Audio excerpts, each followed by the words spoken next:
Hello friends, आज हम करेंगे सिंपल सी फ़्रॉक की कटिंग। ये मेरे पास 1.25 मीटर कपड़ा था। तो ये देखिए, ये कपड़ा कुछ इस तरह से है। ये कॉटन नहीं था, ये थोड़ा मिक्स कपड़ा था। तो अब हम इसकी कटिंग करेंगे। तो सबसे पहले देखो, मैंने इसको 2 फोल्ड करा। ये देखो 2 फोल्ड करा। उसके बाद अब मैं इसको 4 फोल्ड करूँगी। तो मैं इसका मेरे पास कोई मेज़रमेंट था, मैंने आइडिया से कटिंग करी है इसकी। तो ये देखो, अब मैंने इसको 4 फोल्ड कर दिया। ये इस तरह से मैंने इसको 4 फोल्ड कर दिया है।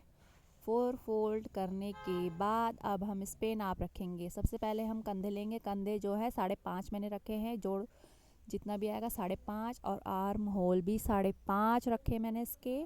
ये देखो, ये 5.5 क्योंकि बहुत पतली सी थी, तो इतना काफ़ी है। अब यहाँ से सीधा कर देंगे। सीधा करने के बाद अब हम चेस्ट का निशान लगाएंगे, जो कि मैंने वैसे 5 आ रही थी, तो मैंने 6 इंच पे ले लिया, क्योंकि हम इस पे प्लेटें डालेंगे तो वो मार्जिन इस पे हो जाएगा। अब यहाँ से हमने ले ली है कमर। वो भी कमर की लंबाई, चेस्ट से कमर की लंबाई 5.5 होगी। तो 5.5 के बाद ये 6 इंच मैंने कमर ले ली थी, और आधा 1 इंच एक्स्ट्रा इसमें कटिंग का ले लिया था। अब मैंने इसकी लंबाई रखी है, जो कि रखी है मैंने 11.5, क्योंकि ये जो दबाव में जाएगा, ये आधा कपड़ा मैंने इसलिए रखा। ये मैंने यहाँ से सीधा कर दिया। ये देखो, अब मैं इसको सीधा कर दूँगी। और ये खाली चेस्ट और कमर तक की कटिंग होती है इसकी। तो अब हम इसकी कटिंग करेंगे। इसका नाप रख दिया है, ये मैंने एक्स्ट्रा ले लिया है ताकि कम ना हो। अब इसकी गोलाई दे दी। गोलाई देने के बाद हम इसको थोड़ा सा नीचे से राउंड भी करेंगे गोलाई देने के लिए। ये देखो, ये तीरा है 5.5, ये भी 5.5। ये कप चेस्ट और ये कमर। और हम गला मैं इसका बाद में बनाऊंगी।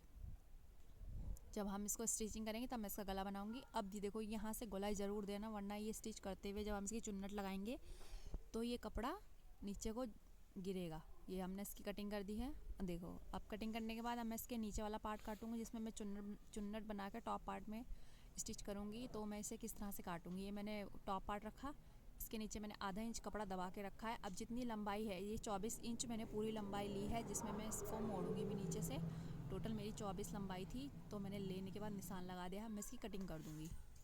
ये देखो, क्योंकि मेरे पास इसका नाप नहीं था, तो मैंने इसको अपने हिसाब से बनाया है। तो ये 5 से 6 साल के आराम से आ जाएगा।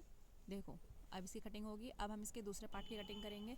दूसरे पार्ट की कटिंग करने के लिए पहले हम ये बचा हुआ फैब्रिक रखा मैंने, उसके ऊपर जो कटिंग करी थी चुन्नट बनाने के लिए, वो रख दूंगी। वो रखने के बाद अब हम इसकी कटिंग कर देंगे। एज इट इज़ रखा बराबर करके चारों तरफ से। अब हमने इसकी कटिंग कर दी। ये इसकी कटिंग हो चुकी है। तो ये फ्रंट और बैक पार्ट के जो चुन्नट डलेंगे वो, और ये टॉप पार्ट, तो ये कटिंग हो चुकी है। अब हम इसकी स्लिप्स बनाएंगे। बाजू का कपड़ा बच गया था, तो हम इसकी बची हुई से ही स्टिचिंग करेंगे, वो कटिंग करेंगे। तो मैंने इसकी लेंथ ले ली थी, 9 इंच थी, और यहाँ से मैंने अपने हिसाब से 3 इंच रखी, और आर्म होल की मैंने 7 इंच ली थी। और फिर हम इसकी कटिंग कर देंगे। कटिंग करने के बाद ये देखो, ये कुछ इस तरह से नाप आया। देखो, आप देख लेना। अब मैंने इसको हल्की सी गोलाई दी, और मैं इसको एज इट इज़ कटिंग कर दूँगी। कटिंग करने के बाद नेक्स्ट वीडियो में मैं आपकी इसकी स्टिचिंग बताऊँगी। Thank you so much. Subscribe कर देना चैनल।